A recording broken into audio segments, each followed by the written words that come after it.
Hey, how's it going, everyone? This is Dr. Bagley. I am here for part three of relationships. Sorry for the mind block. Part one, we talked about the online dating. Part two, we talked about the meet all the way up to the engagement ring position.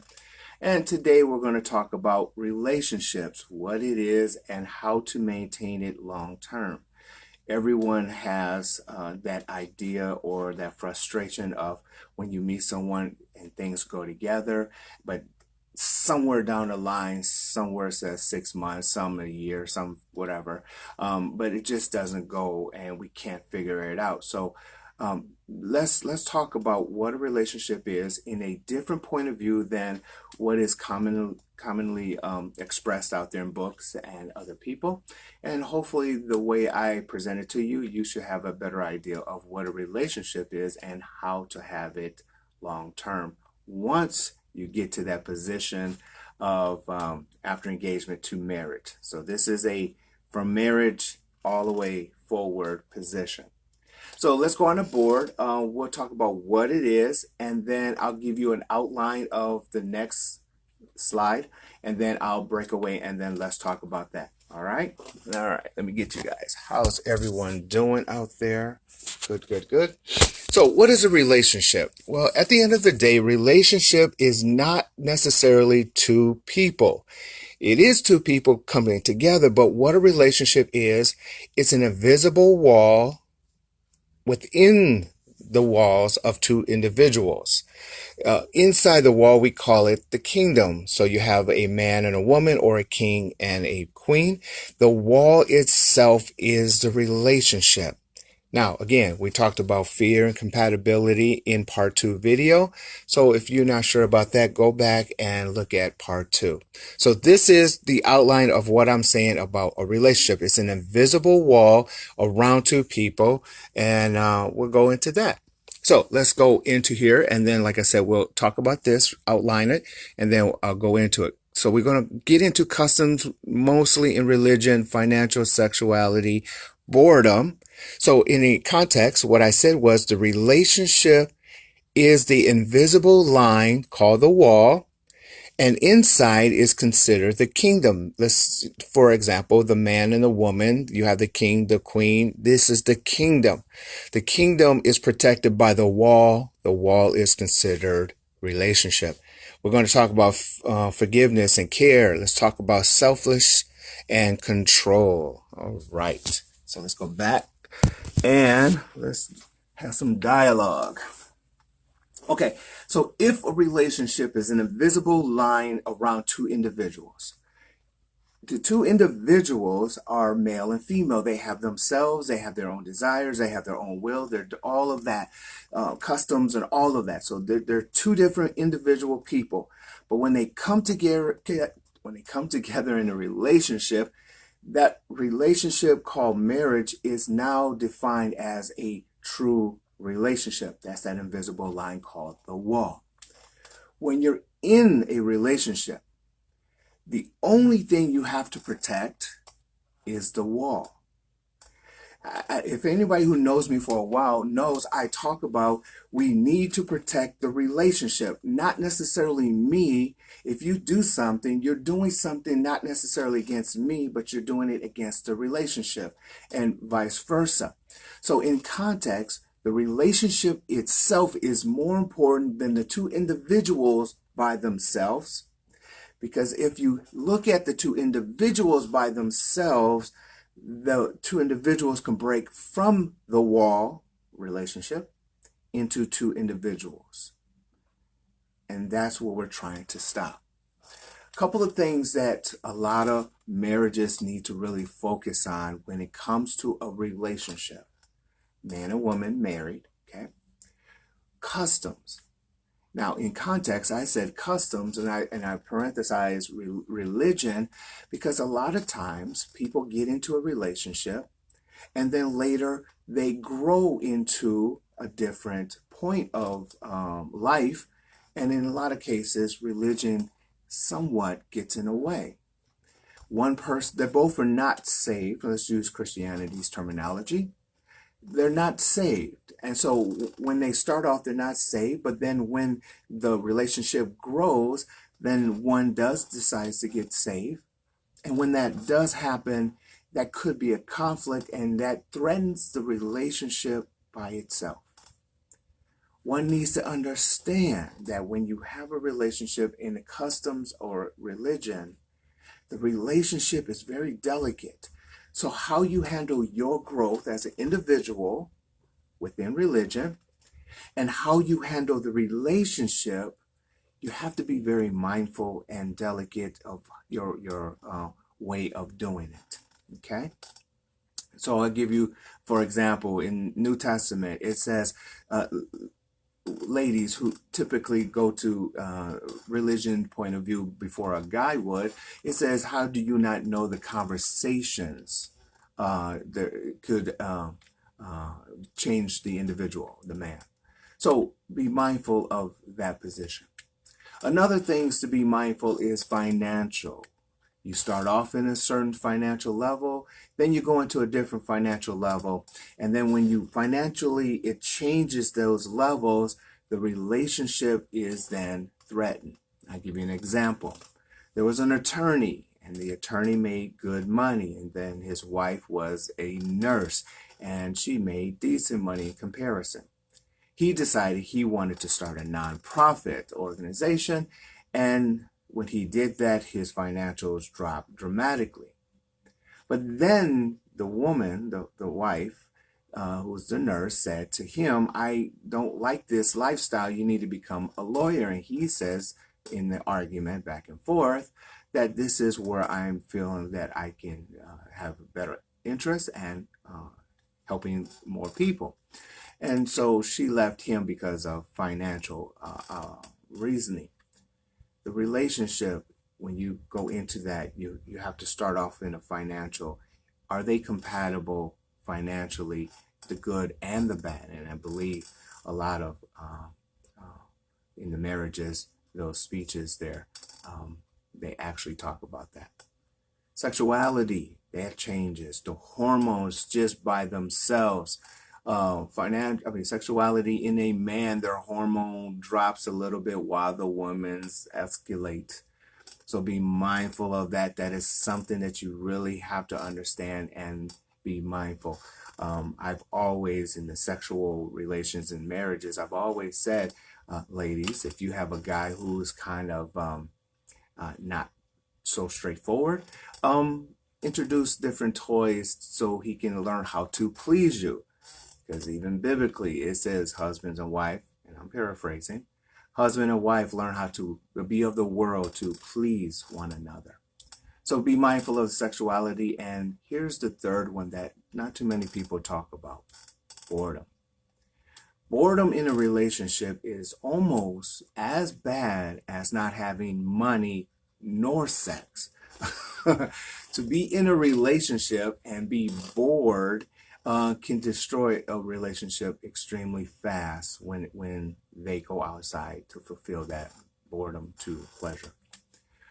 Boredom is that cycle of waking up every day at the same time, going to bed at the same time, working at the same place, doing the same thing. In other words, eating the same cereal every morning for the next 3 years. That boredom, you just will go crazy in that position. So the man and woman, you got to address these issues of boredom. For example, for me, I like to go every weekend, just get out and go out and do something. If we can't do it on the weekend, definitely during the week, but we're going out and doing something. Because you have to not be bored in a relationship. Because if you're bored, you won't have a relationship, because then the two individuals will separate. Okay. Now, let's talk about within. So that's external of the relationship that the two couples have to be mindful of. So customs, different religions, the separation and the inclusion. Be mindful of how to delicately communicate those things through. Financials, good communication. And again, financial is so tricky when you have a relationship. If a person has money, then the person is with them, and then they're thinking, well, If he has money, I'm with him. But what happens if he doesn't have money? Do they leave? Right? So you just don't know those things. But in communication, if you communicate, that should come out every now and then to give you some red flags or not. Sexuality, like I just mentioned, talk about you're not pleased. Talk about you are pleased and what pleases you in that relationship. If it's a true relationship, they're going to work it out. So don't be embarrassed about the body and toys out there. They're out there for a reason. If you like a toy, you have a man, go get a toy, talk to your man, and work that thing together. Boredom. Please talk about these things. Go out and be adventurous. One person likes one thing, another person likes another. One weekend, we're going to do you. The next weekend, we're going to do you. And we're going to keep doing that every weekend until we die. And then as our finances increases. So keep the boredom a lot of times keeps the relationship stale, which ultimately ends the relationship over a period of time, more so than financial and sexuality. So be mindful of boredom and do something and be proactive in that relationship. Now, man and woman, there has to be a lot of forgiveness. You two, just because you're married doesn't mean things are not going to come up. We all know things are going to come up. So in context, we can't do the blame. We have to do the forgiveness. A lot of times, majority of the relationships that's long-term, those couples, those individuals have a forgiving nature about themselves. Now, forgiving in certain things, but don't forgive in all things. Even Jesus says adultery is a form of divorce, reasoning for divorce. So whatever your comfort zone is, but react to that. But in context, you have to have a forgiving nature. If they don't put the seat down, if the tissue is going backwards, if they don't close the cabinets, if the toothpaste is all over the place, the clothes is on the floor, all of those things, yes, I know can get on your nerves, right? But forgiveness is the key for a long-term relationship. Forgive and communicate. If they understand and they love you, then they will respect that if it's within certain boundaries, right? So forgiveness is a key. Forgiveness of one another, forgiveness of the relationship. Care. I care for you. I use the word care versus love because love, a lot of times people get that confused. That emotional love, I want to give myself. I will take the devil on himself to protect my woman. That type agape love, you don't feel that every day. So we not even for long-term relationship, it might come in and out of the relationship, but you're not going to feel like that every day. But caring, you should feel that every day. I care for this person. If the person gets sick, I'm caring for that person. If the person is happy because they got a promotion and don't feel jealous, you care for them, so you go and say, good job, excellent job. So caring is not an emotion. I can care for my sick wife and I still have needs, but I still can go care for her. So caring and forgiveness is the two top things that to have a long-term relationship, those two are needed. I'm not saying you should try, it's needed. If you don't have it amongst the two individuals, that relationship is so delicate, it won't withstand the pressure within the two individuals, within the walls of the two individuals. There's another two words, selfish and control. I want to talk it in two different positions. Selfish. In a relationship between two individuals, you both need to be selfish. Even biblically, Genesis, when man got woman and God presented woman and God made man, even that position, God looked back and said, cool, but man should get with his wife, leave his parents, and cling onto his woman, his wife. So selfish is the part of the relationship where you have to leave your friends and family behind. Now, I'm not saying exclude them. I'm saying don't make them priority over the relationship. So you can have a relationship between the two individuals. You can have parents, which a lot of us do. You can have friends, which a lot of us do. But you have to be selfish for the relationship, not your friends nor your family. And then I know that depending on the customs and etiquettes and so on in different things, that's kind of hard. But that is reality when it comes to the psychology of the two individuals who are in the relationship. When you're in a relationship and you're not selfish amongst yourselves, then you're going to break that relationship, and that relationship is going to be broken. And the reasoning behind it being broken is because of something, someone, or something else. So you have to be selfish in the relationship to protect the relationship. That is very, very vital. And long-term relationships, we found that all of the time. All relationships who have long-term longevity, they've all said the same thing. If my mom calls and my man or my wife says, no, we can't have her over, mom's not coming. If mom shows up and the wife says, look, we need to not do this, mom is not coming over. It is those individuals who say, Ma, I love you, but you can't come over, that is protecting selfishly that relationship. That relationship will last a long time. It is those individuals who say, Ma, right? Choosing mom over your mate, choosing dad over your mate, choosing cousins, choosing your friends over your mate, you won't have a relationship. And I hate to say that, but it's true. To have a long-term relationship, there cannot be no one around you that will take you away from the relationship. So therefore, selfishly, the relationship to individuals, when they come together in marriage, they have to be selfish. Now, the word selfish is also a term where two individuals can be individually selfish. When you are in a relationship and called marriage and you get into that position of a individual selfish, then it won't work. Something happened within that relationship that you thought you had, and that wall of that relationship was so delicate that you put that pressure on it and it bust. And when that relationship bubble busts because of selfish, then that individual is going to find themselves separated, divorced, and so on. So it is good to be selfish to protect the relationship, but it is extremely dangerous when you're trying to protect self within the relationship. Control.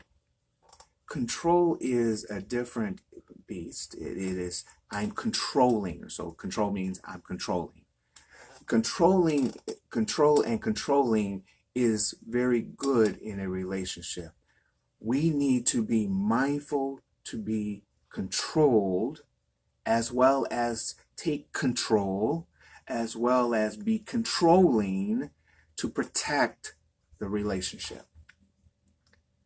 If you don't take control of protecting your relationship, that delicate bubble that's around the two individuals, right? If you're not protecting that, I guarantee you, you won't have it, because outside forces is going to come in and pull you away, and then that bubble is going to bust. But if you take control of your relationship, as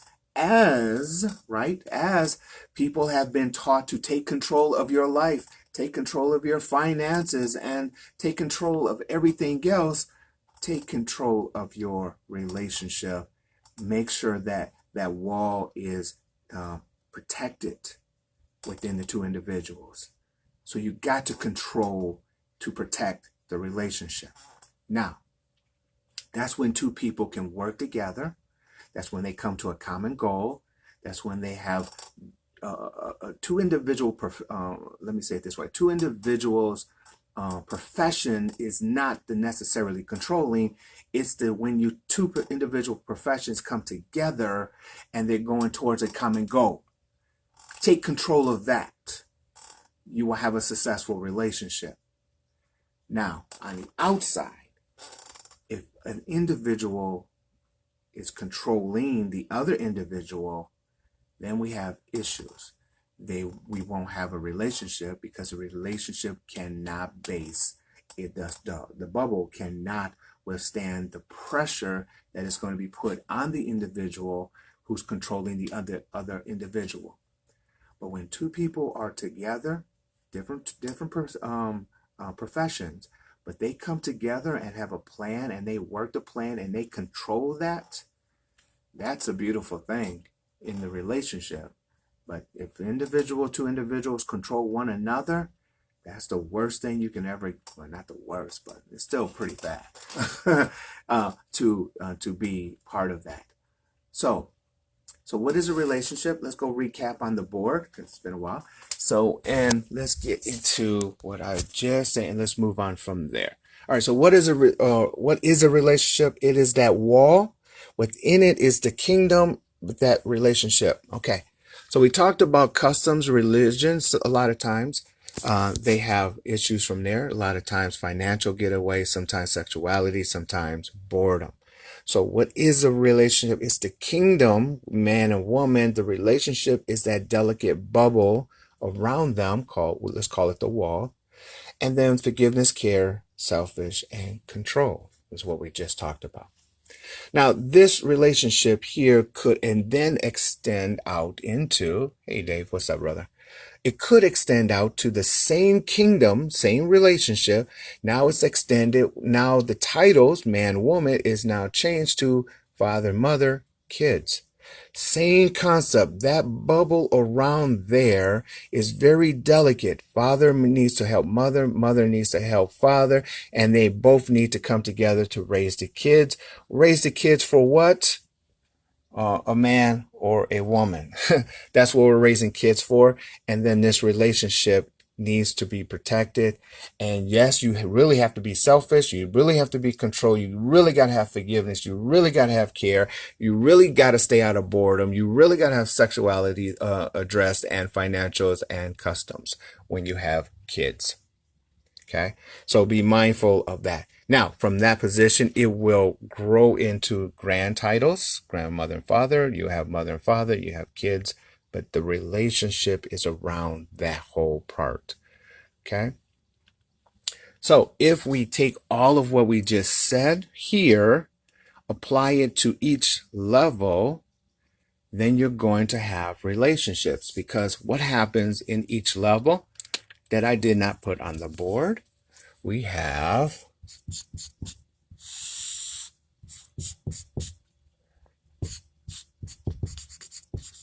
time. If you actually focus on customs, financial, sexuality, boredom, if you have forgiveness and caring, if you have selfishness and be selfish and control like we just talked about, give it time. You will go from one level to the next, and this is how we have a long-term relationship, guys and girls. The cycle, good or normal, today is the same old week. But then all of a sudden somebody gets fired or gets in an accident or have a bad, or somebody cheats or somebody does something wrong. But then we come back and we always have this cycle in all relationships, and in all relationships with time from one level to the next level. It's just a matter of time. Let me switch this around. It's just a matter of time that you will have a relationship that is based off of from 1 year to 5, and then from 5 years to 10, and from 10 to however, right? Just a matter of time. People who have a long-term relationship in the very beginning called marriage, they made up in their mind that we're going to be together no matter what. If they change from that thinking, I'm going to be with you no matter what, that relationship is then threatened. But if that relationship is threatened, all you have to go back into is forgiveness, care, selfless, control, address boredom, sexuality, financials, and customs, and all of those things. Good times, bad times, give it time. It's just a matter of time, right?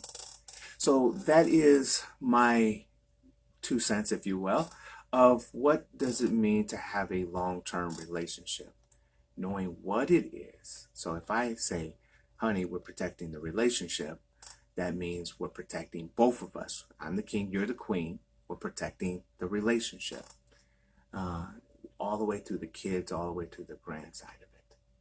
If you do that, if you be mindful of that, always be mindful of that. It's just a matter of time before you have time underneath within your time of getting married to today's time. And that's how you have a long-term relationship. Like I said, and I'm going to say this continuously, the number one out of custom, financial, sexual, and boredom, sexuality and boredom, boredom is the number one reason that a lot of people really break up. Sexuality and financials, yeah, those are the two tops for divorces. But breaking up is boredom. Address the boredom, have forgiveness, have care, control your relationship, and then be selfish of your relationship. And yeah, so if you have forgiveness, care, selfish, control, customs, and all of that, you should be fine. Anyway, so that's all I got for today. Have a great day. I am going to take some meetings. It's a busy day. I would love to say I'm going out. I am, maybe later, for lunchtime. Up until then, let me get back to work. You guys have a great day. This thing of the virus is almost over. I'm like you guys too. I'm no different, right? I'm stuck here, but unlike you, I'm getting out. I don't care what nobody's saying. I'm gonna find a park or somewhere. If I get a ticket, fine, I get a ticket. Anyway, that's just me. Have a great time, guys. And if you have any questions, comments, concerns, please message me, give me offline, and I'll be more than happy to talk about it. So that concludes the 3 lessons from online dating to long-term. And so, again, if you have any more questions, comments, concerns, let me know. If you have any more ideas of what I should address and talk about, I'll be more than happy to talk about that too. Just message me offline and we'll go from there. All right, guys, until next time, have a great day. Let me see. All right. Until next time. Bye-bye, guys.